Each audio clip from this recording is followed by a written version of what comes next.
Hello students, welcome to the video lecture on the force and laws of the motion of class 9th. I am Edi Burde, PGT Physics of the JNU Washim. आज का इस video lecture में हम law of conservation of the momentum के बारे में पढ़ेंगे. In the previous lectures or previous videos, we learn about the force, why the force is required, balance unbalance force के बारे में, न्यूटन्स का फर्स्ट लॉ, इनर्शिया और मास का डिफरेंस पढ़ा. उसके बाद सेकंड लॉ ऑफ मोशन पढ़ा, मोमेंटम के बारे में पढ़ा और different questions we discuss on the momentum and second law of a motion. उसके बाद थर्ड लॉ पढ़ के थर्ड लॉ में recoiling of the gun, motion of the rocket, jumping from the boat on the sea shore, ये सब numerical, ये सभी examples पढ़े और related to laws of a motion.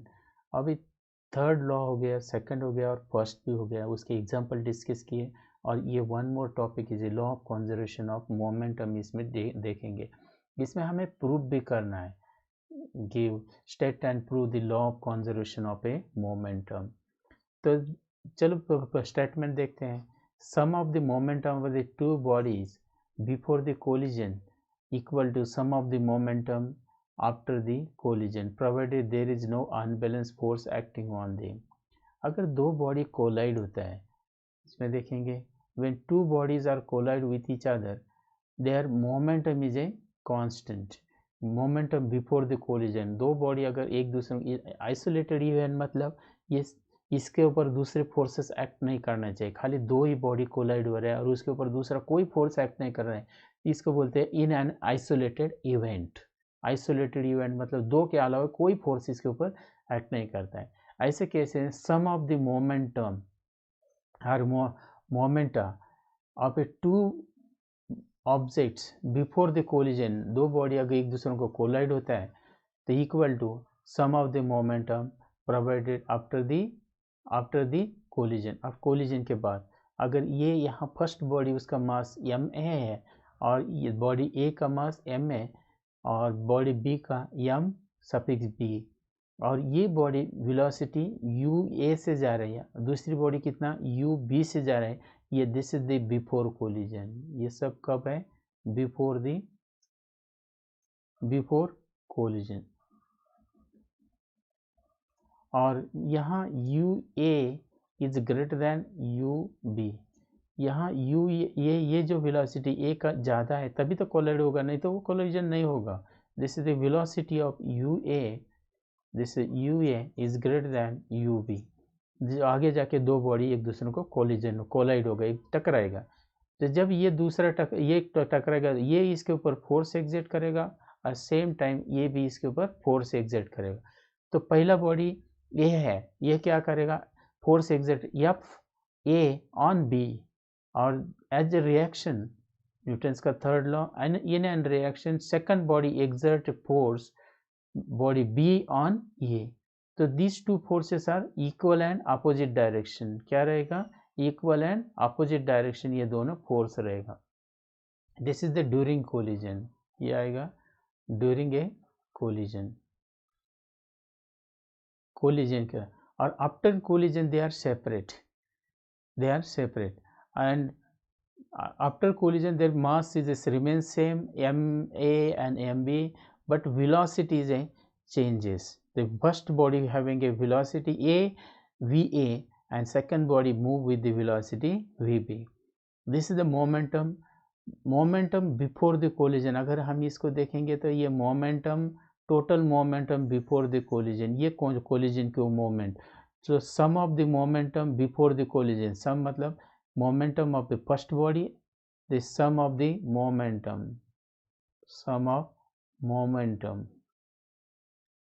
momentum क्या होता है? Product of mass and velocity. तो मास कितना है? m suffix a into U A, और सम मतलब plus m suffix b into ub. This is the sum of the momentum before the collision, and sum of momentum after collision. Collision से बाद में क्या होगा, तो दिस इक्वल टू, इसका momentum कितना है, M A into V A, plus इसका मोमेंटम कितना है, M B into V B, दोनों का सम। तो ये जो मोमेंटम का सम है before collision and this is the after collision, this is the equal. इसका मतलब है law of conservation of momentum.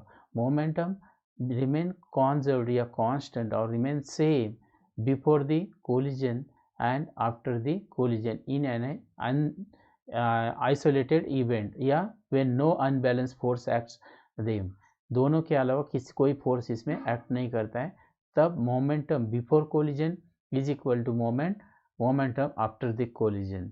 तो ये प्रूफ करना है हमें, इसका क्या करना है, प्रूफ लिखना है। ये समझ में आया what is the collision, what is the conservation law. तो law of conservation is sum of the momentum of the two objects before collision equal to sum of the momentum after the collision। तो सम कितना है, इतना आता है before collision, और ये after collision का दोनों बॉडी का सम, तो मोमेंटम का सम।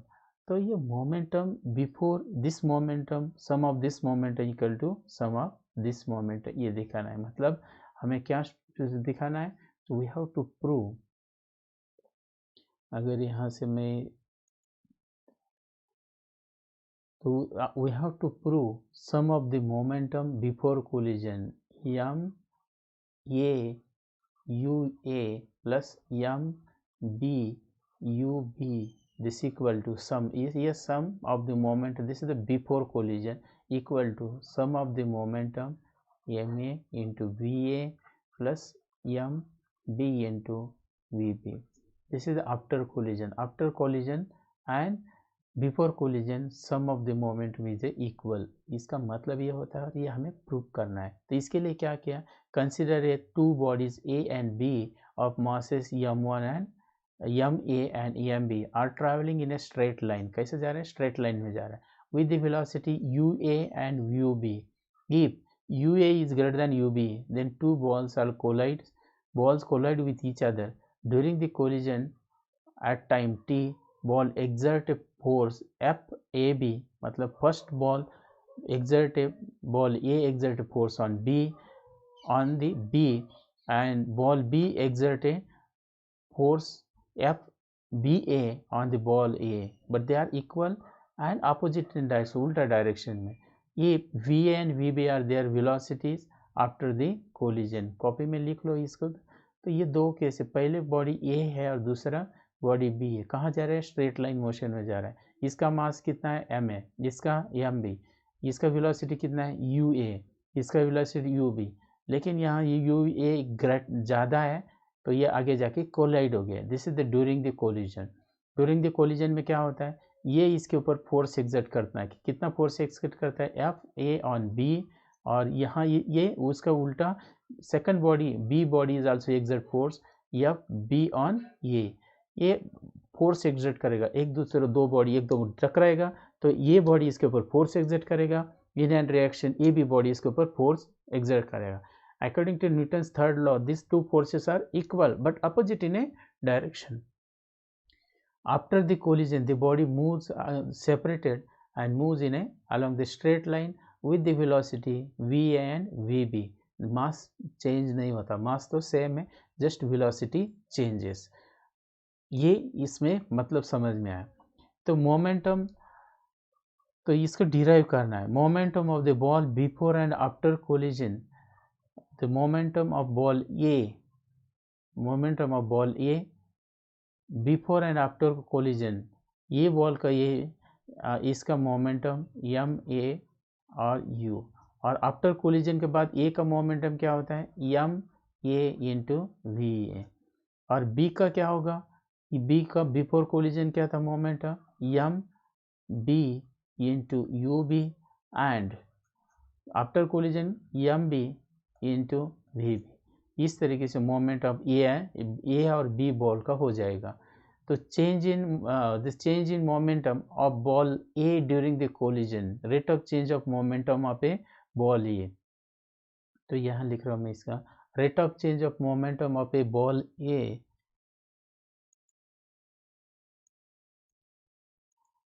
तो rate of change of momentum of a ball A this is equal to F, या इसका मास कितना है, ये बॉल का मास कितना है, एम ए।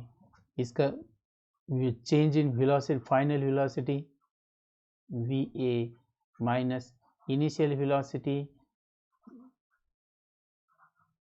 U A. तो ये हो गया चेंज इन ए मोमेंटम, ये क्या हो गया, चेंज इन मोमेंटम। और रेट ऑफ चेंज हो गया, तो ये आ गया time T, rate of change of momentum of a ball. ये इसमें से हम एक ओके, इसमें से क्या करते, कॉमन निकलने की जरूरत, ऐसे रखते हैं change in momentum of ball B, momentum of ball B, इसका mass M B, final velocity इसका वी बी, और मास एम बी, और इनिशियल वेलोसिटी यू बी। और rate, this is change in momentum, और rate of change in momentum के लिए T आ गया यहाँ नीचे। So change in momentum of ball B during the collision. Change in momentum of ball B. Change in momentum of ball B. This is same. Okay. According to Newton's third law of motion, first body exert a force on body B equal to second body also exert body B exert a force on A during the collision. ये during the collision हमने लिखा है वहाँ diagram में, तो during the collision. लेकिन ये दोनों फोर्स अपोजिट, इसीलिए मैं इसको माइनस सिंबल यहाँ यूज़ कर रहा हूँ, माइनस सिंबल, बराबर। तो ये दोनों वैल्यूज इसमें रखेंगे। ये कौन सा है, rate of change of momentum, momentum divide by time. अगर ये करेंगे तो ये क्या है, दिस इज द फोर्स, ये क्या है, force, this is the first force F on A B, और this is the force B on A. ये वैल्यूज मैं यहाँ लिख रहा हूँ। एफ ए बी कितना है, M V A M into V A minus M A into V U A. Okay, यहाँ से थोड़ा सा गलत क्लियर लिखते हैं।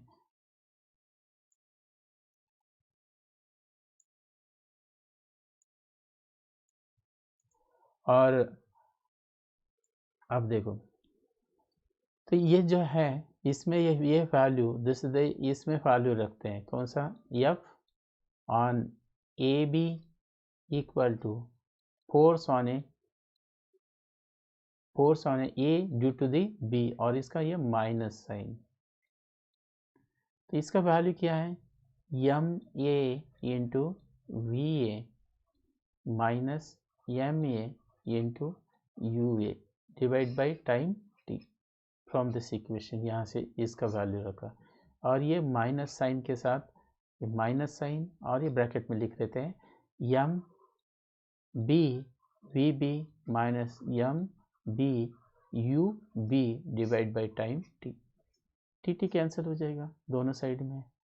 सो this M A into V A minus M A into क्या आएगा, U A, this equal to, ये माइनस से मल्टीप्लाई करो, एम बी माइनस, और वी बी माइनस माइनस यहाँ प्लस हो जाएगा, M B into U B.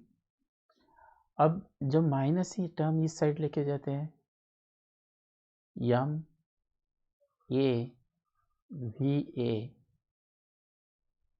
Plus हो जाएगा, ये टर्म को इस साइड लेके गए, तो M B V B equal to, और ये टर्म इस साइड लेके जाएंगे तो M A U A plus M B U B.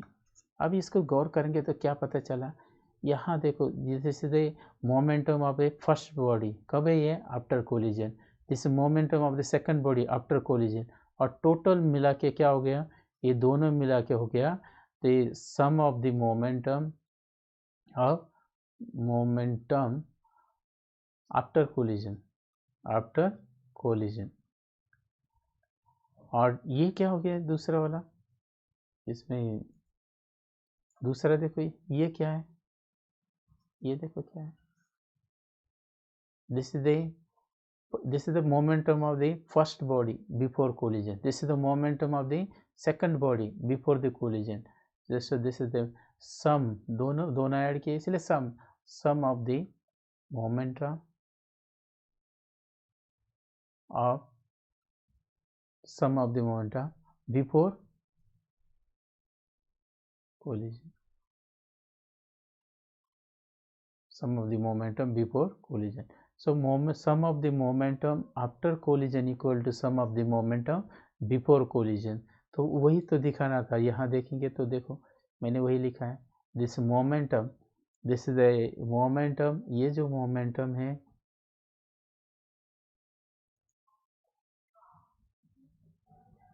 हाँ ये जो मोमेंटम है,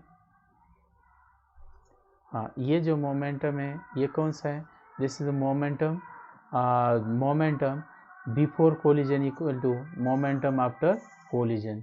तो ये समझ में आया होगा, तो अच्छी तरह से कॉपी में लिख लो। कुछ नहीं किया हमने ज़्यादा, ये डिराइव कुछ नहीं किया, चेंज इन मोमेंटम का फॉर्मूला की यूज़ किया। जैसे फोर्स इक्वल टू हमने क्या किया था, मास v minus you divide by T लिया था, बराबर। तो ये rate of change of momentum को फोर्स बोलते हैं। तो यहाँ rate of change of momentum लिया, तो ये फोर्स ऑन द, ये फोर्स क्या किया, first body exert on second, this is the force exerted second body on the first, बस उसी को लेकर इसको हमने सॉल्व किया। तो इसी के ऊपर कुछ न्यूमेरिकल देखते हैं। क्या पढ़ा था हमने, momentum, sum of momentum before collision equal to sum of momentum after collision, ये पढ़ा हमने। तो sum of the momentum before collision equal to sum, और इसी से रिलेटेड यहाँ हम न्यूमेरिकल पढ़ रहे हैं। Velocity, the velocity of the body of mass 10 kg increases from 4 metre पर सेकंड टू द 8 मीटर पर सेकंड। तो मास कितना बॉडी का, 10 kg, और इसका वेलोसिटी क्या हो गया, it change increases from 4 metre पर सेकंड स्क्वायर टू 8 मीटर पर second when force acts on the 2 newton. जो गिवन दिया है वो लिख लेके पहले, m इक्वल टू 10 kg, और वेलोसिटी, इनिशियल वेलोसिटी कितना है, u इक्वल टू 4 मीटर पर second, v is equal to कितना है, 8 मीटर पर सेकंड, और फोर्स एक्ट्स कितना कर रहा है, force equal to 2 second, sorry, when force acts on it is a 2 second, this is the time not force. So कितना तक फोर्स एक्ट किया, 2 सेकंड तक। What is the momentum before and after the force act. तो यहाँ से आसान है, momentum before force act. तो पहले कितना momentum before force act, this is p1 लिखो, so mass into velocity, initial velocity कितना है u, और divide by time t, so for momentum divide by time, this is the force. What is the momentum before, what is the momentum before and after, हमें force नहीं चाहिए, क्या पूछा है, momentum, सट्टी का जरूरत नहीं। m कितना है 10, initial velocity 4, so this is 40 क्या आएगा, kg मीटर पर सेकंड, ये यूनिट हो गया मोमेंटम का। And momentum after force applied,